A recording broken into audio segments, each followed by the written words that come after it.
My experience still sends chills up my spine even when I think of it years later. We moved from Nebraska to Los Angeles in 2020 because Dad had moved to bigger offices and was offered a partnership with an attorney practice. Mom was a pediatric nurse and was happy in the peaceful new neighborhood.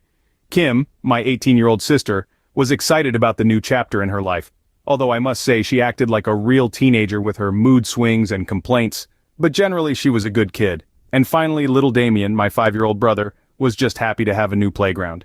The first month in our new home passed without incident. Everyone was adjusting to their new home. The house was filled with laughter, warmth, and the scent of freshly baked cookies from Mom's kitchen. But soon, our perfect life turned into a nightmare. It all began innocently enough with whispers, soft, barely audible voices.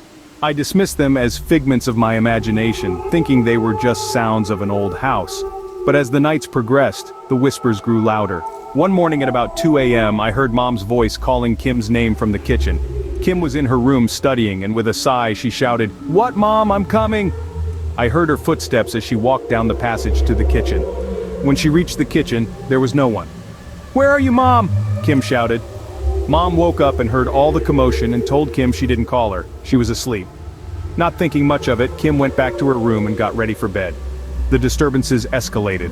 Mom, exhausted from her demanding job, found herself waking up in the middle of the night, sheets slowly being pulled off her by invisible hands. She would clutch them desperately, only to have an invisible force persistently tugging at her cover. This happened a few nights in a row. During family dinners, the lights would flicker and turn on and off. I would check the circuit breaker, but nothing was wrong there. I was in my room one night, the house in darkness and very quiet. Everyone had gone to sleep. I heard the TV turn on and thought it was my dad who was watching the news. There was no one in the living room. The TV had turned on by itself, flipping through channels before settling on a static screen. I turned it off, the remote in my trembling hand, only for it to come back to life moments later, displaying a haunting message in big blood-red letters. "Get out!" Late one night, we all heard plates, cups, and glasses being thrown through the air, crashing against walls and shattering on the floor. Mom and Dad looked at each other and told us to go to our rooms. I didn't need to be invited twice. I ran as if my life depended on it and slammed my bedroom door behind me while they cleaned up the mess. Desperation consumed us. Dad, usually the pillar of strength, looked pale and tired. Mom's once vibrant eyes now held a constant fear.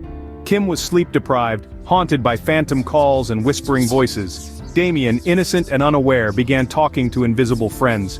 I always play games at night till way past midnight. While I was playing games one night, I felt icy fingers trace my spine, and this happened every night from then as the clock struck midnight. There was a chilling presence that settled in my room. Our beautiful home had transformed into a house of horrors, and as the supernatural forces tightened their grip, we realized that escaping this wouldn't be so easy. The words, "Get out," still played in my mind, a warning that we were no longer alone in the confines of our once happy home, and we were definitely not welcome here. As the paranormal activities intensified, our family bonds began to fray, and the line between the living and the dead blurred.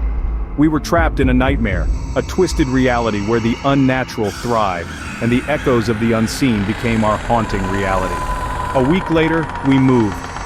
I still drive past the house. There are new people living there, and I always wonder if they experience the same as we did. For their sake, I hope not.